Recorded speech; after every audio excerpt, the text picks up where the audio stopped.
Issa Rae, Kumail Nanjiani, and the director of The Big Sick. Oh man, there's no way this movie can go wrong at all.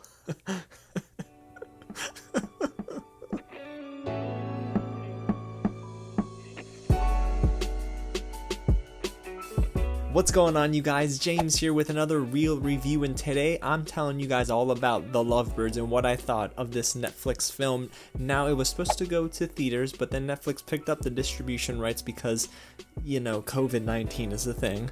So it was really a treat to be able to get this one early. Netflix, thank you guys so much. You've been so helpful to this film critic and to so many others during this crazy time of crisis, but I was so excited to sit down and watch The Lovebirds. But if you saw my intro, you understand there's a lot less to love and a lot more to not like, if that makes sense. That was like a double negative or something. But before we get started with this film and me breaking down everything about The Lovebirds, if it's your first time here at the channel, you guys, welcome to Real James. If you haven't already and you do like what you hear and what you see, go ahead and hit the big red button below and subscribe to the channel, and don't forget to tap on the bell just to stay up to date with everything. You guys, hit that like button if you enjoy everything, and also please drop a comment below and let me know what's your favorite romantic movie or rom-com, anything to do with romance, because this does have that romantic spin with the murder mystery angle, so it's definitely balancing between two genres. But I'm curious to hear what you guys have up your sleeves. Alrighty, let's hop right into it. The Lovebirds, directed by Michael Showalter, who actually did The Big Sick, a movie.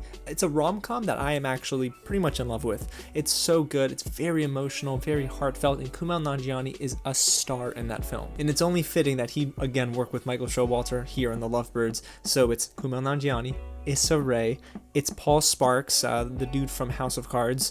You'll know him when you see him. He's got that face, right? You know him when you see him. You might not know his name, but you know his face. And the script is written by two screenwriters, Aaron Abrams and Brendan Gall.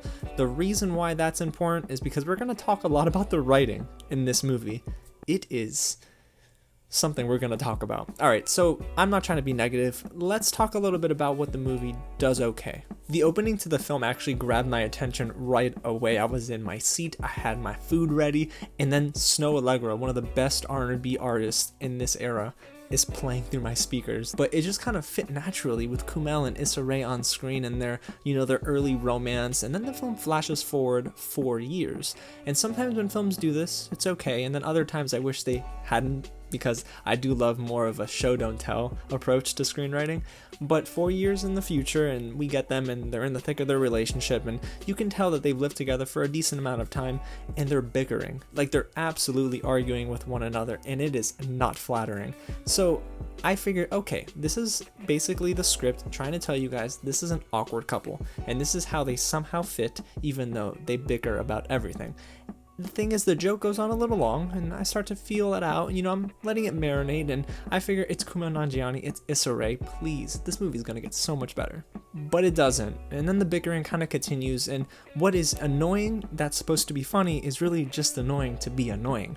There's not a lot of substance to their conversations, and unfortunately, this is where the writing starts to get a little rocky for me, and it doesn't necessarily get better. Now, I can't lie to you guys, there are some moments where I was genuinely interested in the film and in the story. If you don't know much about the story, I'm not going to spoil anything, but Issa Rae and Kumail Nanjiani play a couple. Issa Rae's character's name is Lalani, and Kumail Nanjiani's character is Jabran, and what they do is they are arguing, of course, and they run into a really weird situation where they're somehow a part of a murder, and now it's up to them to solve this mystery and basically free their name. It is a very curious mix between the two genres. Murder mystery and comedy don't necessarily go together, but here I figured it might work because of the rock star cast that we have. But it doesn't, and unfortunately the mystery in the murder is put on the back burner for bad jokes, and these jokes are really unfunny, and most of the time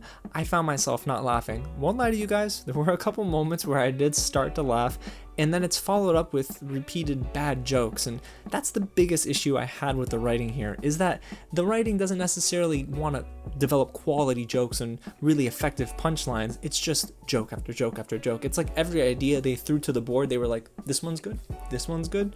After a while, you gotta have quality control in your script, and this really didn't feel like it had any of that oversight, and unfortunately there were way more misses than hits, and that's what happens when every other scene is a joke. You're combining the murder mystery genre, there needs to be some sort of substance and foundation. The premise is actually pretty decent. I mean, I was hooked immediately when I saw the trailer. A lot of my friends didn't really like the trailer too much, but I think I glossed over some of the shortcomings in the trailer because of our all-star cast. Again, I keep going back to how the acting is not terrible. It's really more so the writing here. I definitely respect the fact that this is a story centered around a multicultural couple. We don't get that very often at all, and I love that Michael Showalter went this route. But man, you can't just waste away talent like Issa and Kumail Nanjiani, especially some of their supporting cast. It's not honestly the worst casting crew you could have. It's really more so just the execution. It wasn't there. It fell way short of the mark. And not only did the writing suffer because there's a joke every other minute, a lot of the humor felt out of place, almost unnatural. I don't need a Kumail Nanjiani that needs to force jokes, and Issa Rae definitely has comedic timing down packed. I actually really liked her in Little, and we know Kumail is great in Silicon Valley and he was awesome in The Big Sick, but you gotta let them have some freedom. It almost feels like the script boxed them into a corner. The scenes that actually got me to laugh here were scenes where it almost felt that they were allowed a little bit of freedom in improv. But when jokes repeatedly don't hit and you're searching for that next good punchline, I feel like I got distracted from the plot. Because I'm not gonna lie to you guys, the story is pretty weak. For the most part, it's almost a little safe, and even the ending was totally iffy for me. The movie almost forgets it's a murder mystery for a little while, and then eventually gets back on track, and then you're back to relationship and bickering and fighting, and you just want to pull your hair out because you're thinking, okay guys, time out. You had a very decent foundation here, and the summary for this film, if I were to read it to you, it would probably get you hooked. But then the execution, again, being so poor, and then it forgetting that it's a murder mystery that needs to have some sort of tie that hooks me in, is a huge shortcoming for the movie. And trust me, y'all, if you spoke to me in the last 2 months, I'm rooting for the Lovebirds. I was rooting for this film 110%. My hopes were through the roof because this is a good cast. And again, I mean, you look at this film and you almost expect better, and what you get is something so underwhelming. The murder mystery is weak, the comedy is very, very miss more than hit, and then you start to think to yourself, well, what do you have at the end of the day? When you strip those things away, you have a bad movie. And I hate to say it, but The Lovebirds is not necessarily a good film. Do I think that there could have been a lot of fat trimmed off here? I do think that this script needed to be rewritten. Honestly, I think you needed to start over again, because you can't tell me that this was the best they could have gone out of an all-star cast like Issa Rae and Kumail Nanjiani and a director that really knows what he's doing. So if you have to ask me, you guys, The Lovebirds, unfortunately, is very much a miss. Kind of like all the humor in the film. It's underwhelming, and that is the word I keep going back to, is that I'm just so disappointed. Michael Showalter is an amazing director in the rom-com category, because The Big Sick for me is a movie that I could revisit over and over again, and I enjoyed the heck out of that film. And then you go to The Lovebirds and you're sitting through an hour and a half of a movie that almost doesn't get where it wants to get to, so it tries to just throw a bunch of jokes into your face, and eventually you might just laugh because you're tired of not laughing in a comedy movie. But for me, I was laughing for all the wrong reasons. I was laughing because I was thinking, man, this is the best that we could have gotten. Again, if you just redo the script and take out all the wooden jokes and the forced humor and the really unnatural dialogue, I think you get a much better film.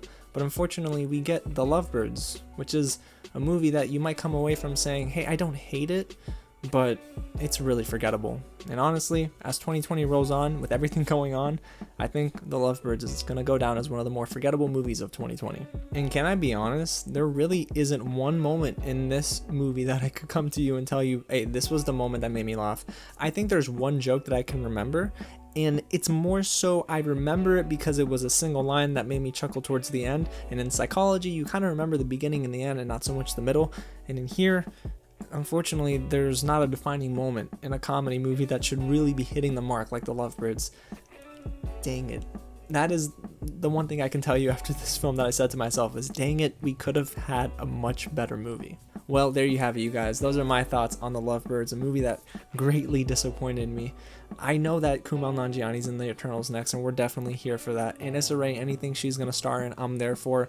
I recommend, if you want to see a better Issa Rae movie, go watch her film with Lakeith Stanfield, The Photograph. It is much better than anyone could have anticipated. But hey, don't let me do all the talking, guys. Get in the comments, get loud, let me know what you think of this movie when you see it this weekend on Netflix, and don't forget to smash the like button if you enjoyed everything you just heard and saw, and please consider subscribing to the channel. It's a big red button below, you can't miss it, and tap that bell so you don't miss any reviews. Guys, next week we got some fun stuff to talk about, and I know I've been teasing it, but we're gonna dive into Netflix's original comedy series, Space Force. Oh, Steve Carell and Greg Daniels. I'm not saying anything actually about it. I can't. I just said their name. I'm under embargo. Hey, come on. Alrighty, y'all. I got some movies to watch, some TV shows queued up on Netflix. Avatar: The Last Airbender is excellent, so I've been binge watching that. Oh man, I can't wait to talk to you guys more about that show. But until then, again, thanks so much for watching, you guys, and I'll catch you at the next screening.